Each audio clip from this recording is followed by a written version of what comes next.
લીમખેડા તાલુકાના દેગાવાડા અને પાણિયા ખાતે શાળા પ્રવેશોત્સવનો શુભારંભ કરાવતા અનુસૂચિત જાતિ કલ્યાણના ડાયરેક્ટર રચિત રાજ. દાહોદ સહિત સમગ્ર રાજ્યમાં આજથી ત્રિદિવસીય શાળા પ્રવેશોત્સવ 2024નો પ્રારંભ થયો છે. ત્યારે દાહોદના લીમખેડા તાલુકાના દેગાવાડા પ્રાથમિક શાળા અને પાણિયા પ્રાથમિક શાળા ખાતે અનુસૂચિત જાતિ કલ્યાણના ડાયરેક્ટર રચિત રાજે ભૂલકાઓને શાળામાં પ્રવેશ અપાવીને શાળા પ્રવેશોત્સવનો પ્રારંભ કરાવ્યો હતો. રચિત રાજ સહિત મહાનુભાવોએ દીપ પ્રાગટ્ય કરી શાળા પ્રવેશોત્સવ કાર્યક્રમને ખુલ્લો મૂક્યો હતો.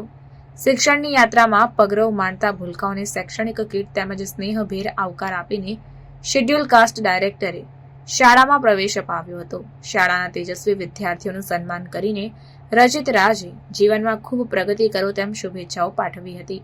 શાળા પ્રવેશોત્સવ બાદ ડાયરેક્ટરે એસએમસીની બેઠકમાં હાજરી આપીને સ્કૂલમાં જરૂરી તમામ સુવિધાઓ અને ગુણવત્તાયુક્ત શિક્ષણ સહિતની વિગતો મેળવીને માર્ગદર્શન આપ્યું હતું.